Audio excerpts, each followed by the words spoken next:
생각을 바꿔야 축복의 길이 열립니다라는 제목으로 함께 말씀을 나누길 바랍니다.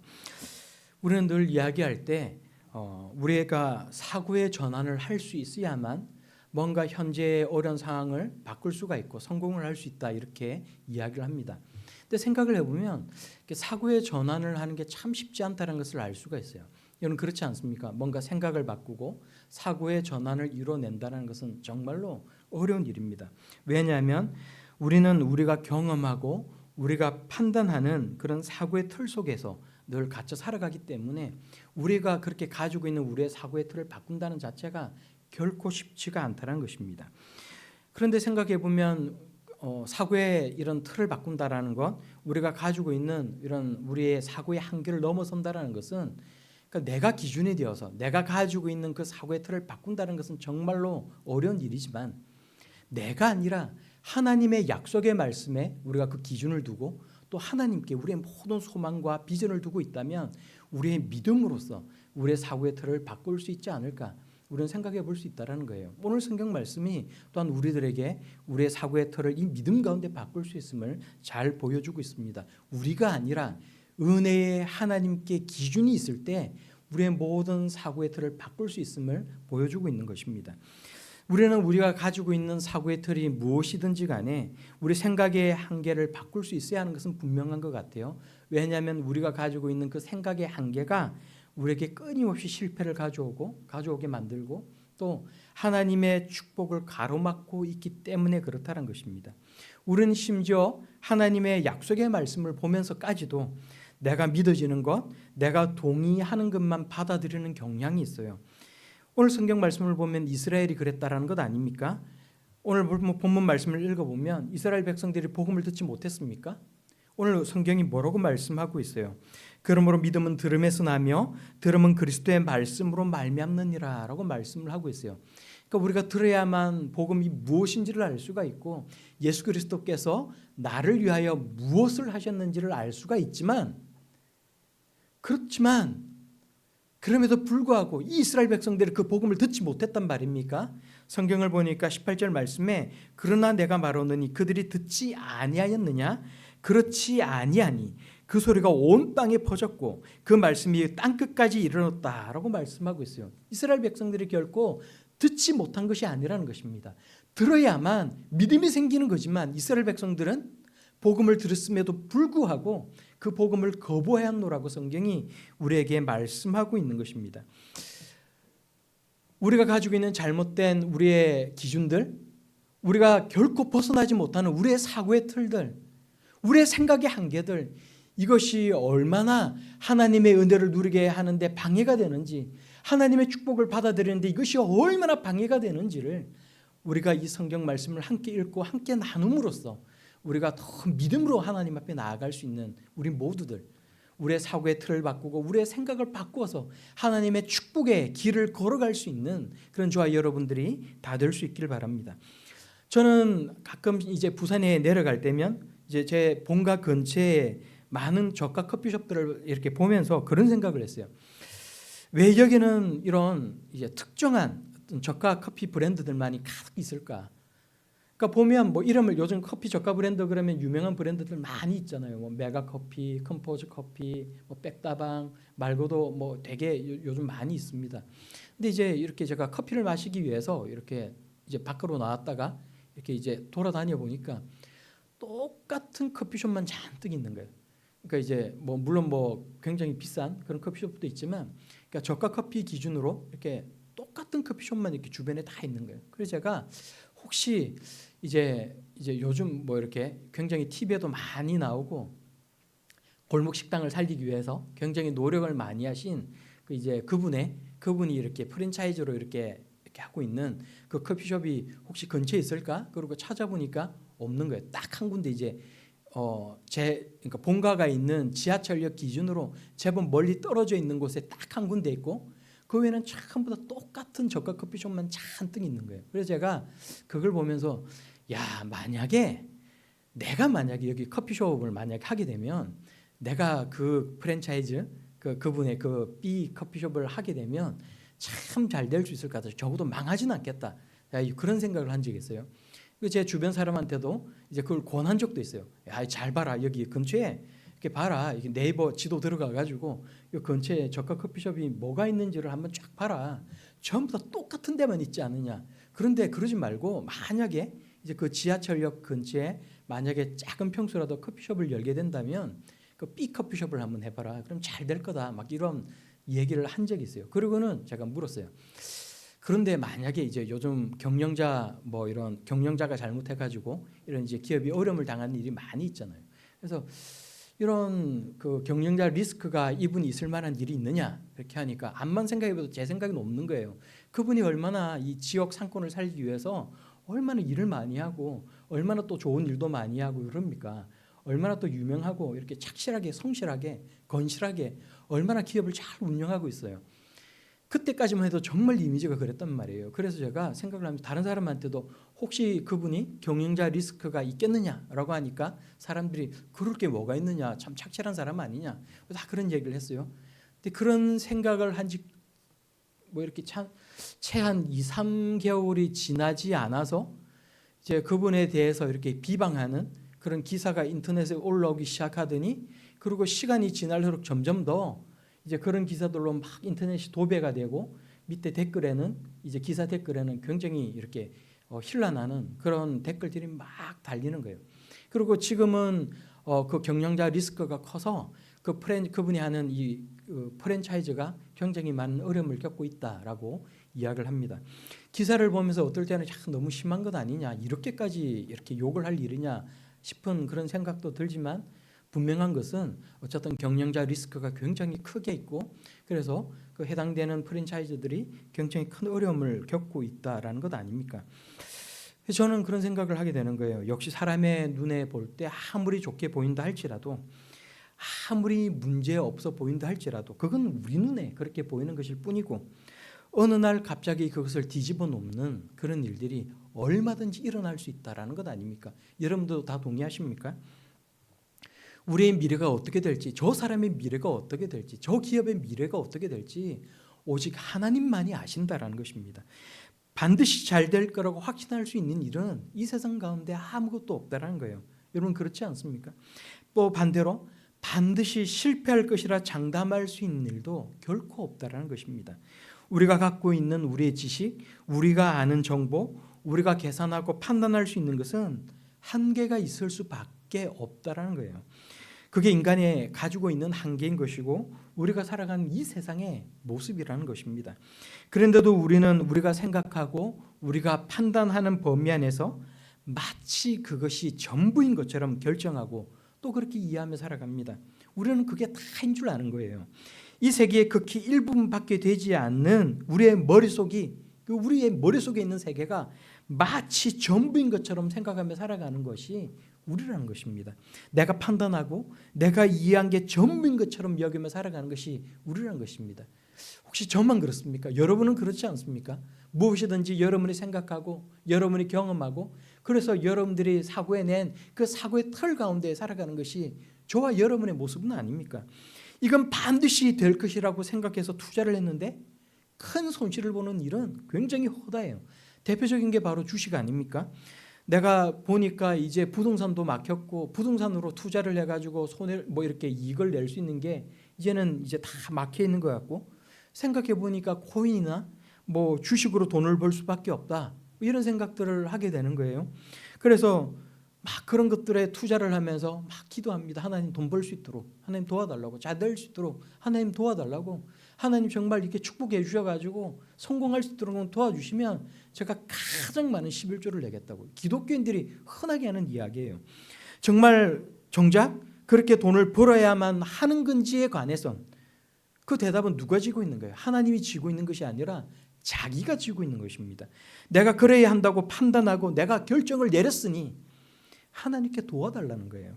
모든 게 이미 답은 정해져 있어요. 답정너예요. 답은 이미 정해져 있고 너는 따라만 달라. 이건 아닙니까? 하나님께 도와만 달라고 그렇게 기도하는 것입니다. 하나님을 내가 가지고 있는 내 세계 속에 가둬놓는 것입니다.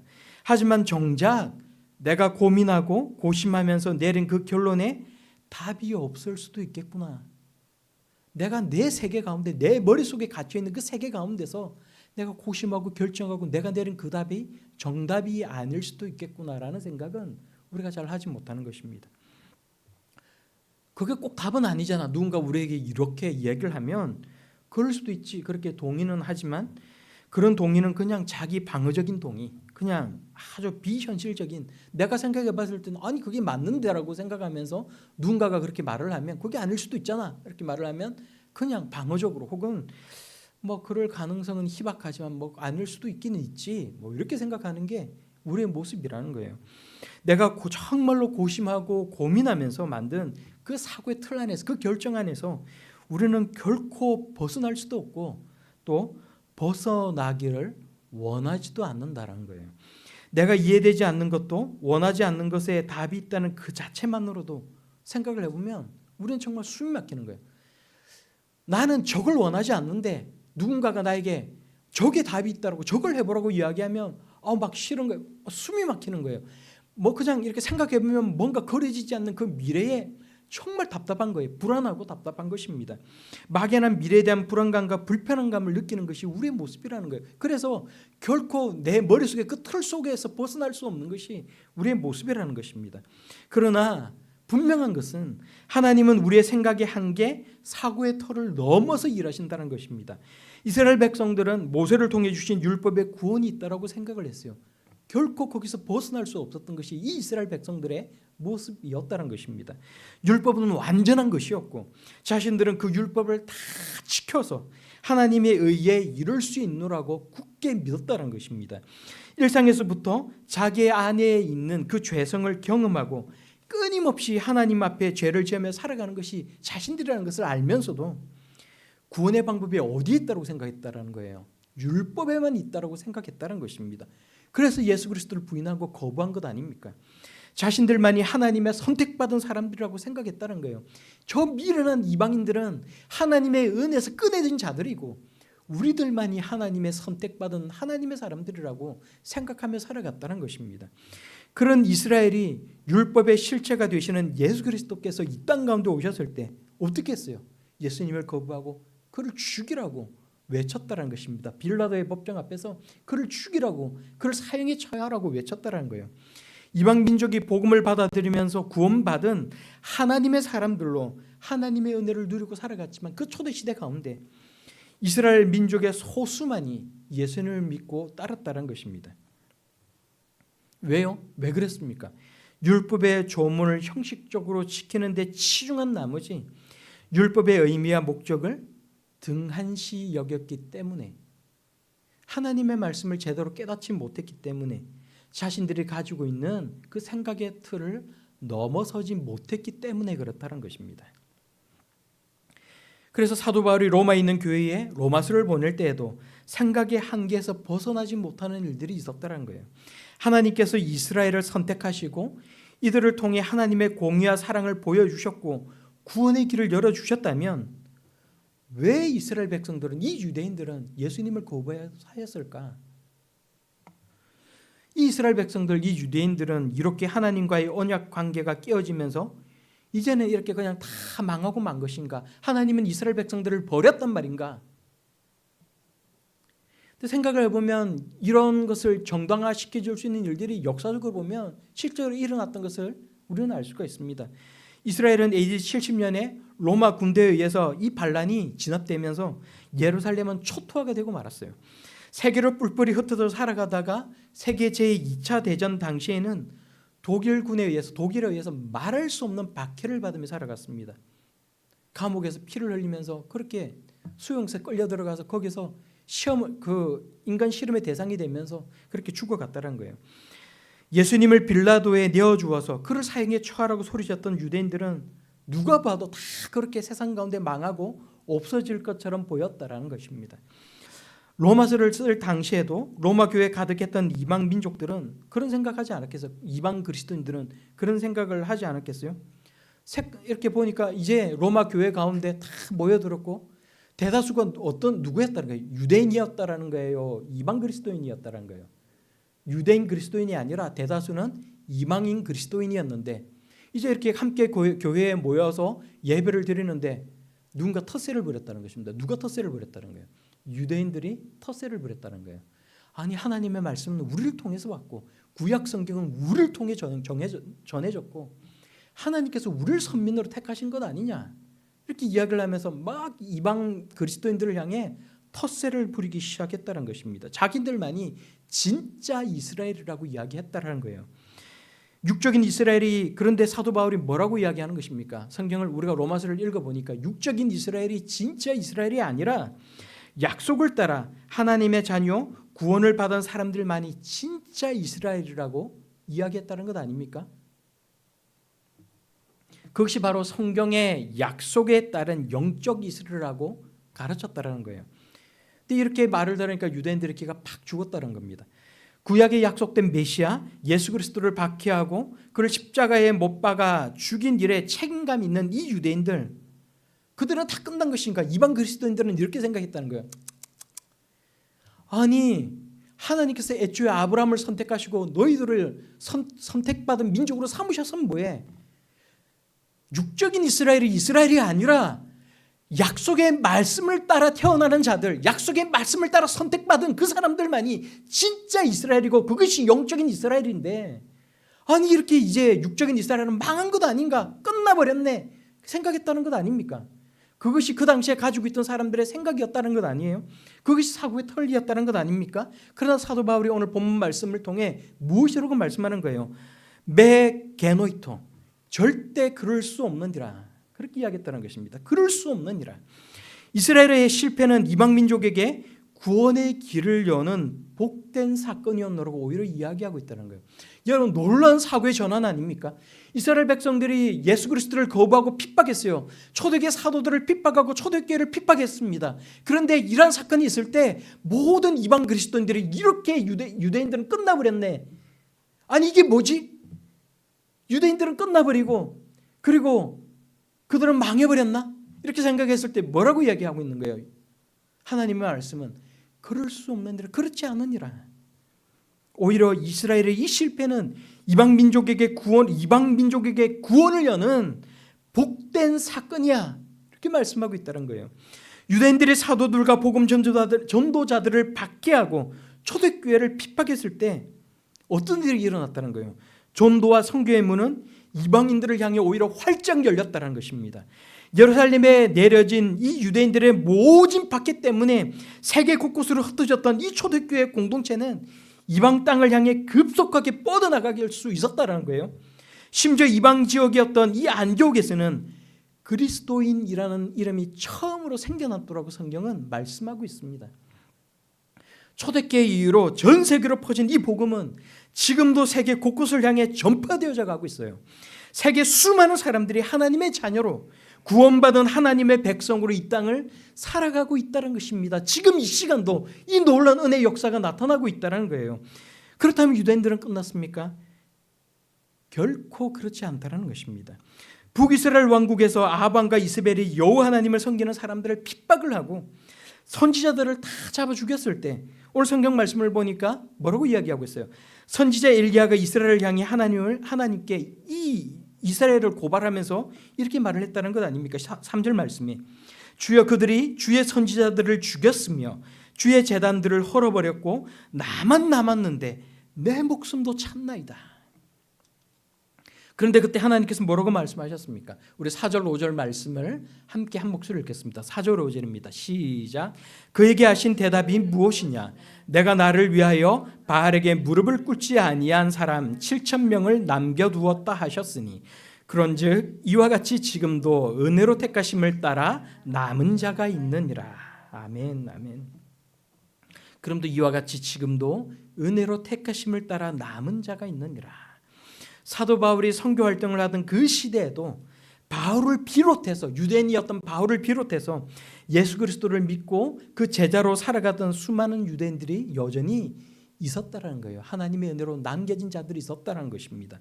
그리고 지금 오늘날 이 시간에도 예수님을 구주로 믿고 그리스도인으로 살아가는 수많은 유대인들이 시간이 갈수록 더욱더 늘어나고 있다는 것입니다. 오늘 성경 본문 말씀은 우리에게 이렇게 말씀하고 있어요. 그러므로 내가 말하노니 그들이 넘어지기까지 실족하였느냐? 그럴 수 없느니라. 그들이 넘어짐으로 구원이 이방인에게 이르러 이스라엘로 시기나게 하려 함이라. 그들의 넘어짐이 세상의 풍성함이 되며 그들의 실패가 이방인의 풍성함이 되거든 하물며 그들의 충만함이리요. 이스라엘이 예수님을 거부함으로써 이방 민족이 영적인 이스라엘이 되는 그 놀라운 축복을 받게 되었는데, 하물며 이스라엘의 충만한 숫자가 다 차게 되어서 수많은 유대인들이 그리스도인이 되게 되면 그때 우리가 받고 누리게 될 축복이 얼마나 크겠느냐, 얼마나 놀랍겠느냐, 우리에게 이렇게 말씀하고 있다는 거예요.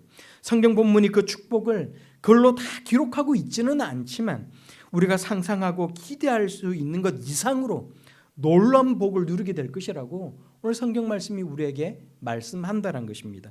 오늘 11절 말씀에 이스라엘로 시기나게 함이니라 라는 이 말씀은 단순히 우리가 하나님의 자녀가 되고 구원을 누리게 되는 것을 질투한다는 의미에 그치는 것이 아니에요.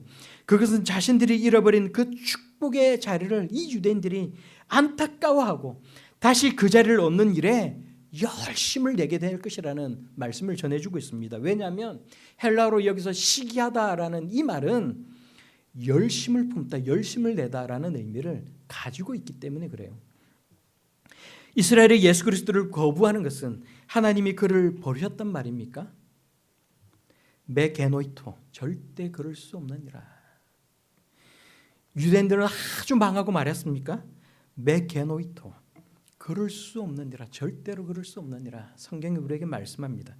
성경이 우리에게 말씀해 주지 않았다면 우리는 어쩌면 지금도 이와 같은 생각을 가지고 있을지도 몰라요. 왜냐하면 우리 눈에 보이는 것이 그렇고 우리가 판단할 수 있는 정보의 내용과 그 양이 그렇기 때문입니다. 우리 생각의 한계는 우리 사고의 틀이 되어서 우리는 그 안에서만 생각하고 판단할 수밖에 없어요.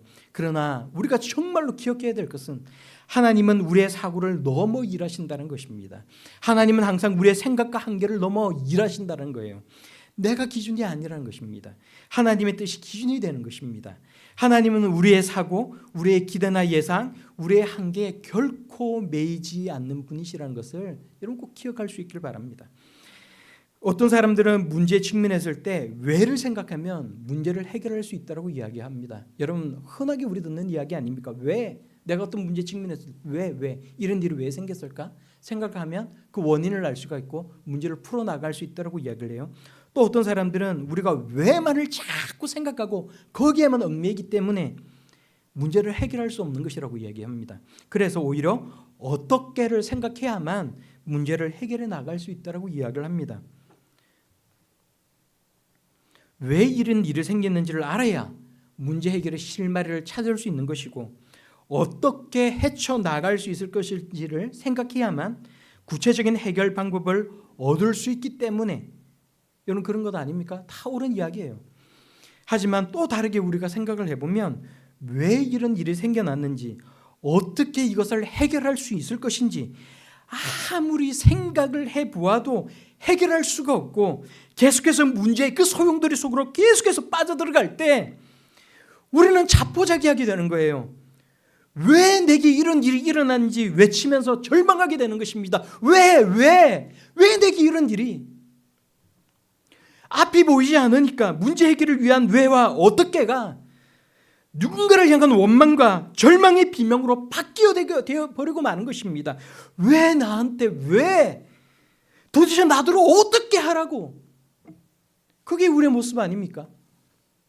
문제를 잘 인식하고 잘 해결하기 위해서 사고하는 것은 여러분 반드시 필요한 일입니다.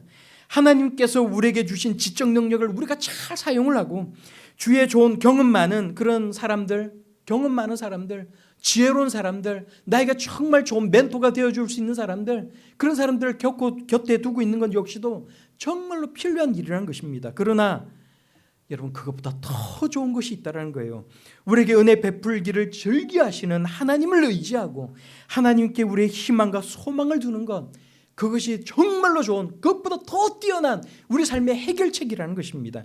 우리 안에 있는 사람들의 얘기를 하기가 좀 그렇지만 여러분 제가 좀 우리 안에 있는 우리 공동체 가운데 있는 사람에 관한 얘기를 하기가 좀 그렇지만 여러분 그런 것 같아요. 전도사님이 굉장히 힘든 시기가 있었어요.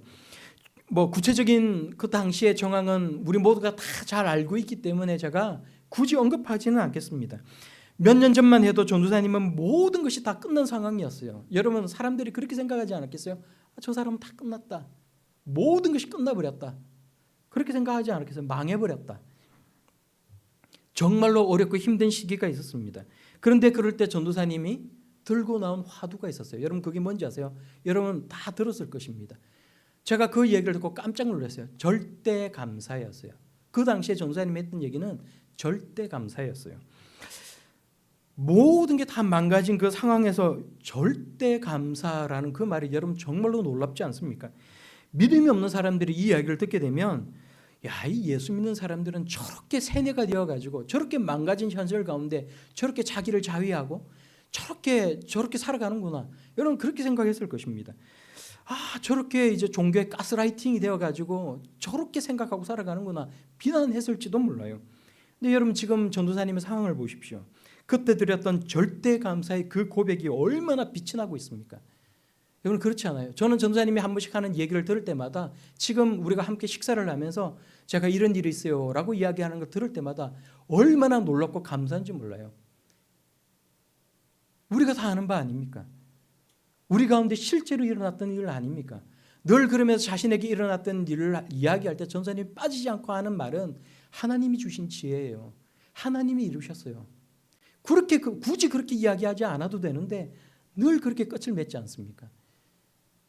그 당시에 전도사님이 했던 그 절대 감사라는 그 말은 세상 사람들이 생각할 때는 생각의 틀을 벗어나는 말이었다는 거예요.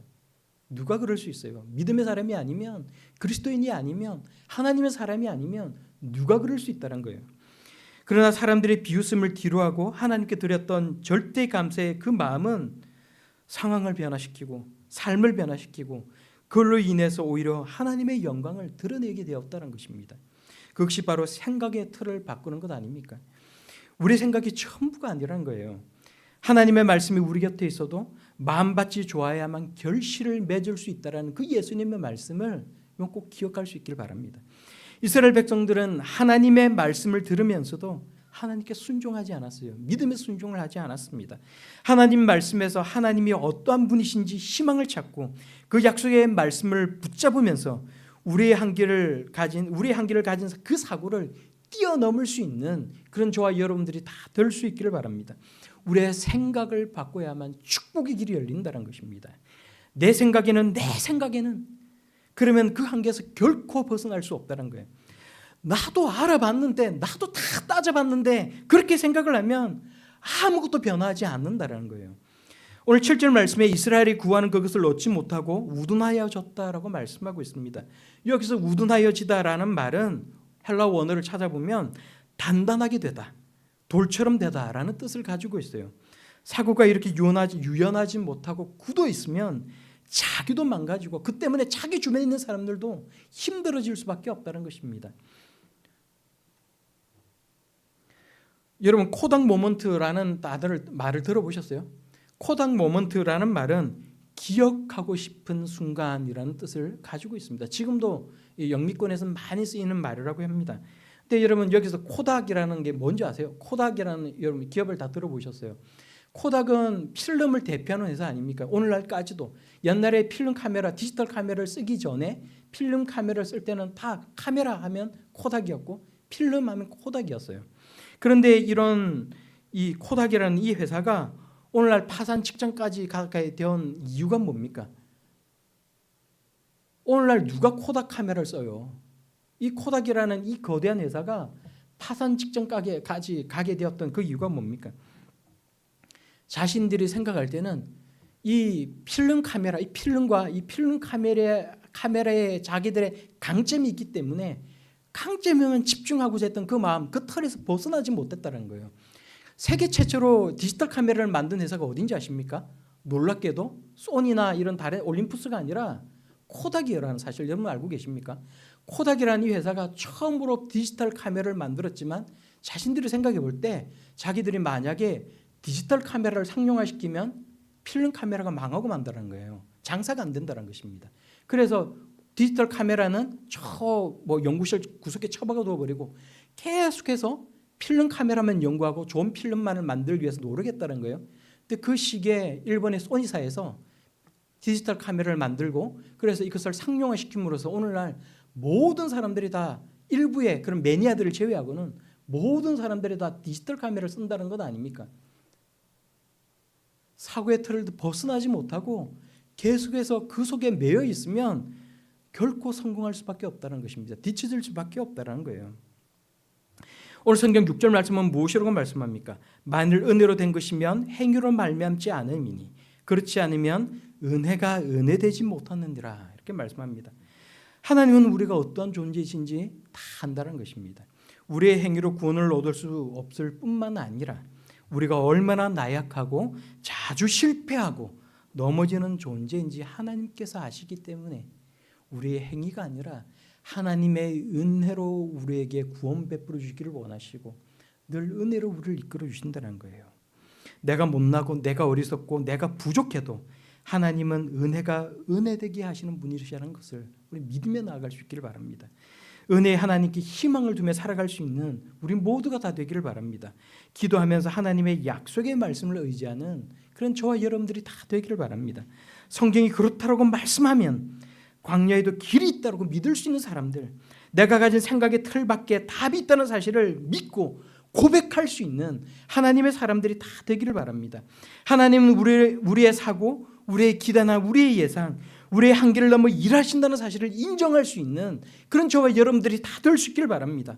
그래서 문제 해결의 중심이 내가 아니라 하나님이심을 고백하고 하나님이 열어주시는 그 축복의 길을 걸어갈 수 있는 그런 저와 여러분들이 다 될 수 있기를 예수님 이름으로 축원합니다.